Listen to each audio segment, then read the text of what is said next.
Okay, so we are closing out the year of 2024. MMA, UFC is going to be refreshing at the start of the year. We have just gotten Merab Dvalishvili versus Umar Nurmagomedov announced as the co-main events for UFC 311. The main event is going to be Islam Makhachev versus Arman Tsarukyan 2. I'm very excited for this. I'm very excited for the new coming year because that means in the last month of 2024, I can make predictions for things I believe that are going to happen in 2025. So today, I want to talk about unranked fighters who I think will run their divisions in this new year. So unranked fighters who will run their divisions in 2025. I'm going to start at Flyweight. I think that we're going to end today at Middleweight because if you look at those rankings from light heavyweight up to heavyweight, dude, I was literally about to talk about Umar Sy and Waldo Cortez Acosta. Like, I'm not going to do that, dude. Umar Sy is probably not going to win his next fight. He probably doesn't get past Minying Zhang. And Waldo Cortez Acosta is probably going to be the next guy who gets knocked out by Derek Lewis. And that's just what it's going to be. So we're going to talk about my flyweight unranked prospect who I think is going to absolutely smash it in 2025. And it's going to be a good year for him. It's going to be Ramazan Timurov. And I'll admit it, these guys from the steps are super enchanting, you know? Like, it's super easy to hype them up just because they're all such cool characters. This guy's no different. He horse rides. He has a cool hat. We all love him, you know? Timurov is actually, though, an amazing fighter who is very aggressive and throws punches like he's trying to send his hands through whoever he's hitting. It's really cool. And he's a Muslim, too, so we don't have to worry about him breaking in the cage. Muslim fighters, they be so into the fight that whenever it's high stakes, their belief makes them like super serious and they fight as if God has possessed them. It's really ridiculous, dude. So he's one of these guys. I think that this incredible hunger in him is what's going to help him leverage a high ranking in the flyweight division. And the only real question remains is, can he wrestle? And if so, how well? And I think that we'll figure that out really soon. So I think he's going to do some real hurt to the other flyweights just based off of what I've seen him do to CJ Vergara in his debut.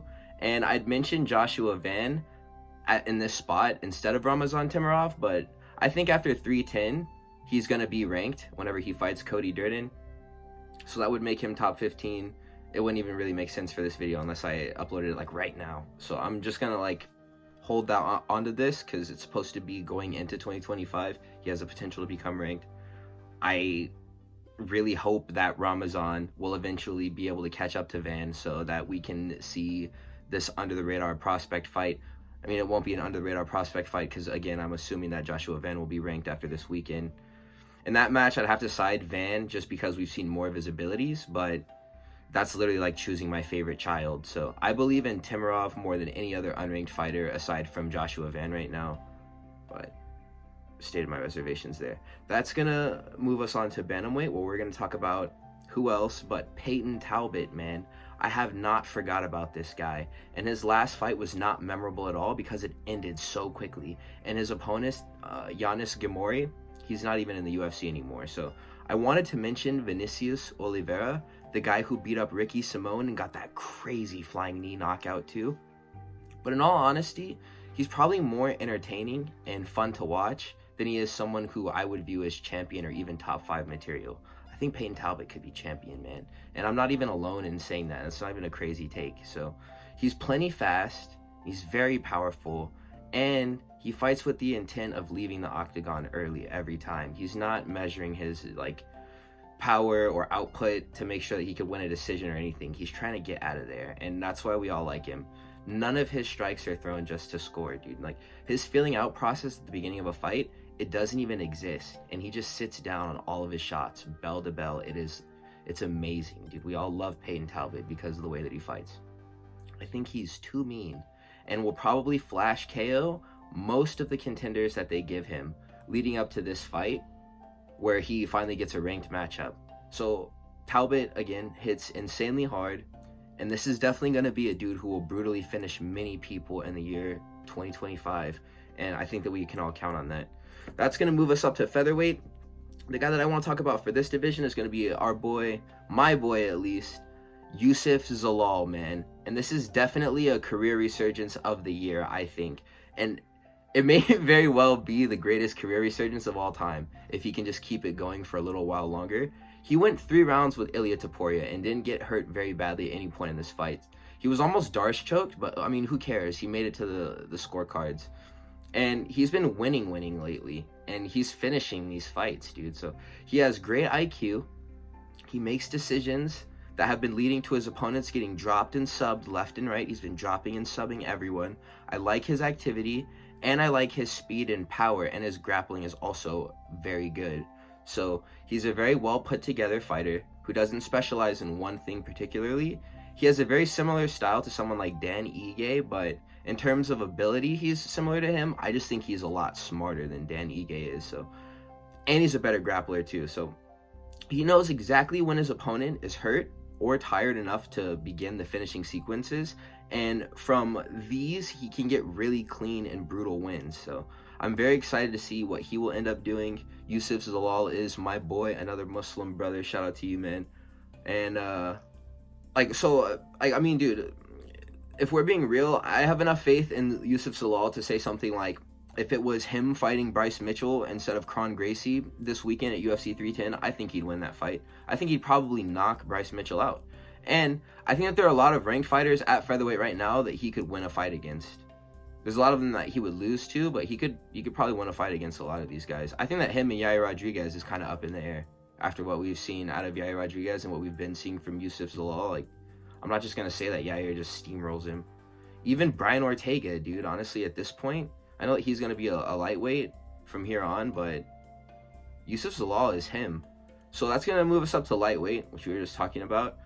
I mean, I think that the pick that I'm going to go with here is going to be Terrence McKinney, dude. I was just talking about him in like that drug-related video where I was talking about the guys who beat the addictions.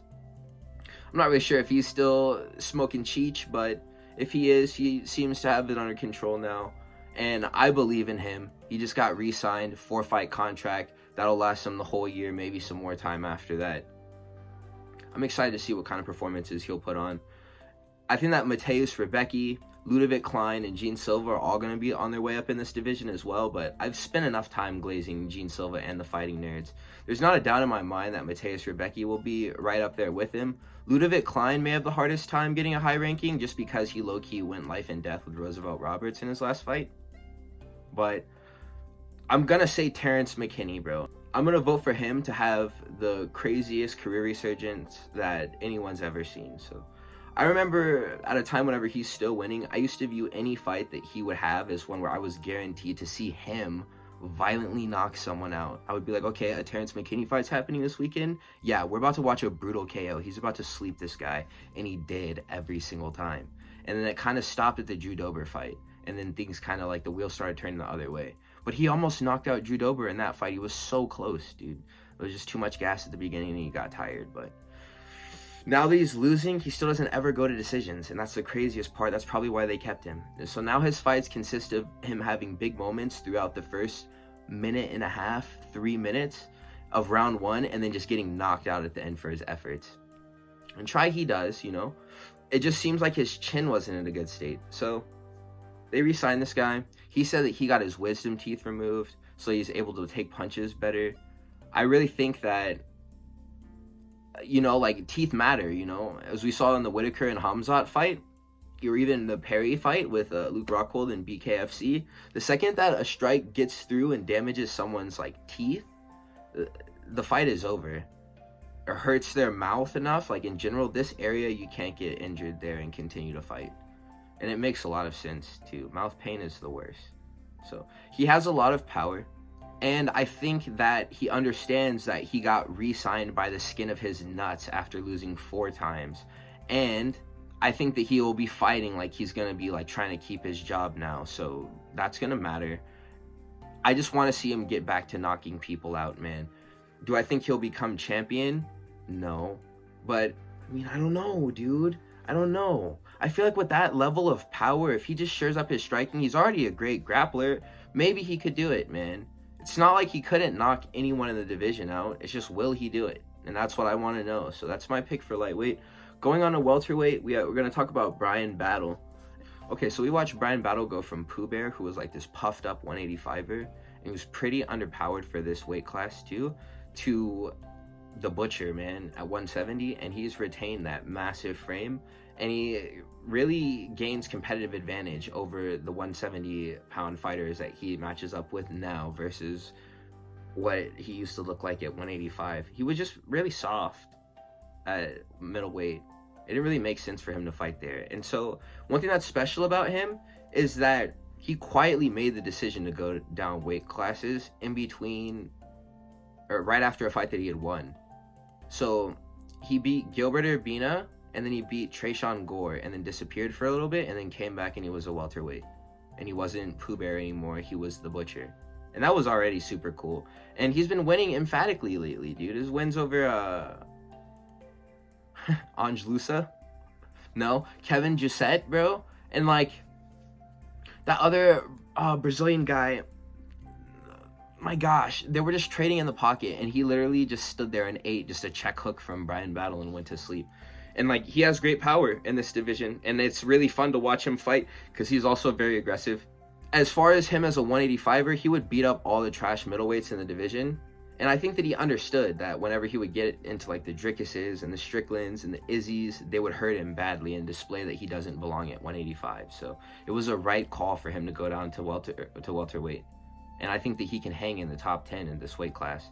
So we'll have to let Shavkat, Gary, Buckley, JDM, Bilal do all of their things in this division. But I think, bro, MVP, Carlos Prates, Michael Morales, Jeff Neal, and Wonderboy, those are good fights to make for the Butcher, man, because I think that he could win these fights, all of the fighters that I just mentioned there.